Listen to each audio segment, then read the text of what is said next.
राधे राधे। जय जय श्री राधे। श्री हरिवंश राधा वल्लभ लाल की जय हो। सभी संतों हरिभक्तों की जय हो। पूज्य गुरुदेव महाराज की जय हो। हरिवंश महाप्रभु की जय हो। भगवत गीता की जय हो। भगवान श्री कृष्ण की जय हो। जय श्री राधे। श्री हरिवंश बहुत बहुत स्वागत है आपका हमारे चैनल में, जहाँ पे हम भगवत गीता के श्लोकों का श्रवण कर रहे हैं। हम चैप्टर 3 के कल तक 34 श्लोकों का श्रवण कर चुके हैं। आज हम 35, 36 और 37 3 श्लोकों का श्रवण करेंगे। बहुत ही दिव्य ज्ञान जो हैं वो भगवान श्री कृष्ण अर्जुन को दे रहे हैं और अर्जुन उनसे पूछते जा रहे हैं कि कैसे कैसे क्या क्या एक कृष्ण भावना भावित भक्त को करना चाहिए। भगवान उन्हीं के प्रश्नों का उत्तर दे रहे हैं। तो आइए 35वें श्लोक का श्रवण करते हैं। जय श्री राधे। श्री हरिवंश। श्रेयान् स्वधर्मो विगुणः परधर्मात् स्वनुष्ठितात् स्वधर्मे निधनं श्रेयः परधर्मो भयावह। जय श्री राधे। भगवान श्री कृष्ण अर्जुन से कहते हैं, अपने नियत कर्मों को दोषपूर्ण ढंग से संपन्न करना भी अन्य के कर्मों को भली भांति करने से श्रेष्ठकर है। स्वीय कर्मों को करते हुए मरना पराये कर्मों में प्रवृत्त होने की अपेक्षा श्रेष्ठतर है, क्योंकि अन्य किसी के मार्ग का अनुसरण भयावह होता है। जय श्री राधे। आइए इसका तात्पर्य समझते हैं। मनुष्य को चाहिए कि वह अन्यों के लिए नियत कर्मों की अपेक्षा अपने नियत कर्मों को कृष्ण भावना अमृत में करे।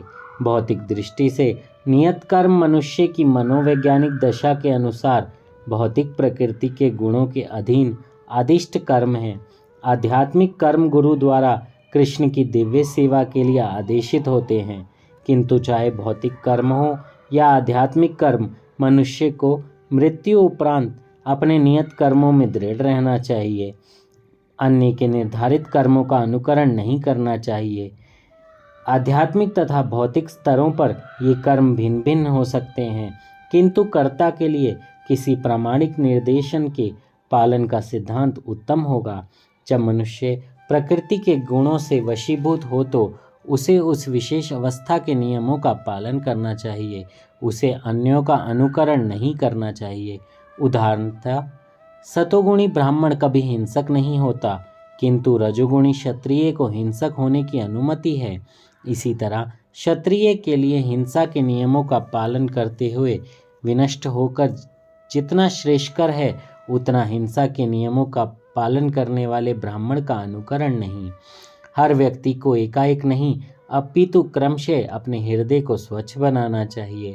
किंतु जब मनुष्य प्रकृति के गुणों को लांघकर कृष्ण भावना अमृत में पूर्णतया लीन हो जाता है, तो वह प्रामाणिक गुरु के निर्देशन में सब कुछ कर सकता है। कृष्ण भावना अमृत की पूर्ण स्थिति में एक क्षत्रिय ब्राह्मण की तरह और एक ब्राह्मण क्षत्रिय की तरह कर्म कर सकता है। दिव्य अवस्था में भौतिक जगत का भेदभाव नहीं रहता। उदाहरणतः विश्वामित्र मूलतः क्षत्रिय थे, किंतु बाद में वो ब्राह्मण हो गए। इसी प्रकार परशुराम पहले ब्राह्मण थे, किंतु बाद में वे क्षत्रिय बन गए। ब्रह्म में स्थित होने के कारण ही वे ऐसा कर सके। किंतु जब तक कोई भौतिक स्तर पर रहता है, उसे प्रकृति के गुणों के अनुसार कर्म करने चाहिए। साथ ही उसे कृष्ण भावना अमृत का पूरा बोध होना चाहिए। जय श्री राधे। श्री हरिवंश। कितना प्यार से भगवान श्री कृष्ण हमको समझा रहे हैं कि अगर आप कृष्ण भावना भावित होकर कर्म करेंगे तो आपके सारे कर्म भगवान स्वीकार कर लेंगे। और भले ही आप क्षत्रिय हो, ब्राह्मण हो, कुछ भी हो, लेकिन कृष्ण भावना अमृत में किया गया कर्म आपके जीवन को सुधार देगा। जय श्री राधे। आइए श्लोक नंबर 36 का श्रवण करते हैं। जय श्री राधे। जय श्री हरिवंश।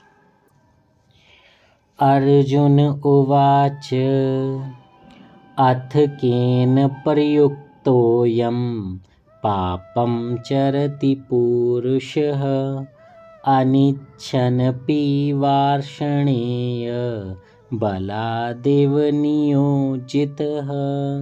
जय श्री राधे। अब अर्जुन ने भगवान से प्रश्न किया। अर्जुन ने कहा, हे वृषणिवंशी, मनुष्य ना चाहते हुए भी पाप कर्मों के लिए प्रेरित क्यों होता है? ऐसा लगता है कि उसे बलपूर्वक उनमें लगाया जा रहा हो। जय श्री राधे।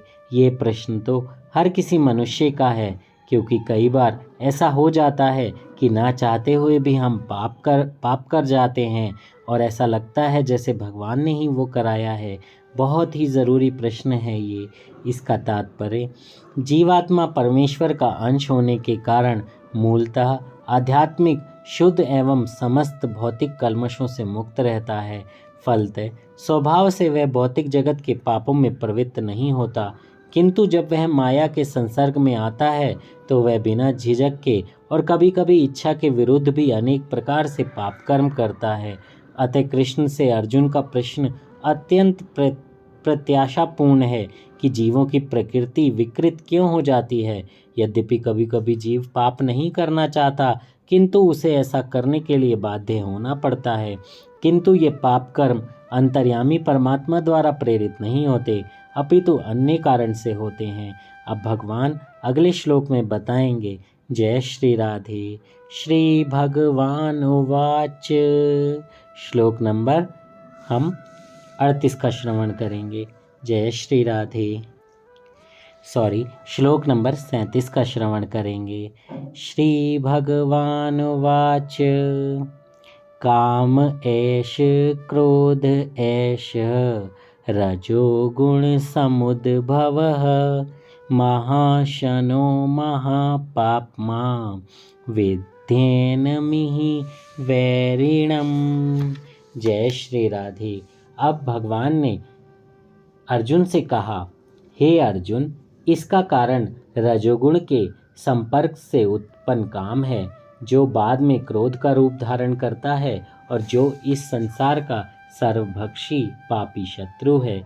जय श्री राधे। जब जीवात्मा भौतिक सृष्टि के संपर्क में आता है तो उसका शाश्वत कृष्ण प्रेम रजोगुण की संगति से काम में परिणत हो जाता है, अथवा दूसरे शब्दों में ईश्वर प्रेम का भाव काम में उसी तरह बदल जाता है जिस तरह इमली के संसर्ग से दूध दही में बदल जाता है। और जब काम की संतुष्टि नहीं होती तो यह क्रोध में परिणत हो जाता है। क्रोध मोह में और मोह इस संसार में निरंतर बना रहता है। अतः जीवात्मा का सबसे बड़ा शत्रु काम है। यह काम ही है जो विशुद्ध जीवात्मा को इस संसार में फंसे रहने के लिए प्रेरित करता है। क्रोध तमोगुण का प्रकाट्य है। यह गुण अपने आप को क्रोध तथा अन्य रूपों में प्रकट करते हैं। अतः यदि रहने तथा कार्य करने की विधियों द्वारा रजोगुण को तमोगुण में ना गिरने देकर सतोगुण तक ऊपर उठाया जाए तो मनुष्य को क्रोध में पतित होने से आध्यात्मिक आसक्ति के द्वारा बताया जा सकता है। अपने नित्य वर्धमान चिदानंद के लिए भगवान ने अपने आप को अनेक रूपों में विस्तारित किया है और जीवात्माएं उनके इस चिदानंद के ही अंश हैं।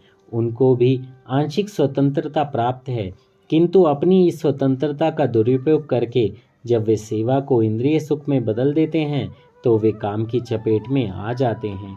भगवान ने सृष्टि की रचना जीवात्माओं के लिए इन कामपूर्ण रुचियों की पूर्ति हेतु सुविधा प्रदान करने के लिए निमित्त की, और जब जीवात्माएं दीर्घ काल तक काम कर्मों में फंसे रहने के कारण पूर्णतया ऊब जाती हैं तो वे अपना वास्तविक रूप जानने के लिए जिज्ञासा करने लगती हैं।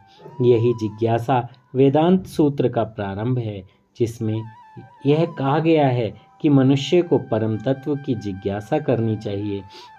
और इस परम तत्व की परिभाषा श्रीमद् भागवत में भी की गई है और इस प्रकार कहा गया है, सारी वस्तुओं का उद्गम पर ब्रह्म है, अतः काम का उद्गम भी पर ब्रह्म से हुआ है।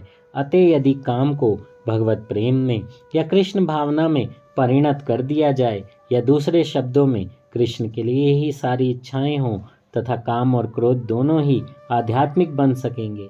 भगवान राम के अनन्य सेवक हनुमान ने रावण की स्वर्णपुरी को जलाकर अपना क्रोध प्रकट किया, किंतु ऐसा करने से वे भगवान के सबसे बड़े भक्त बन गए।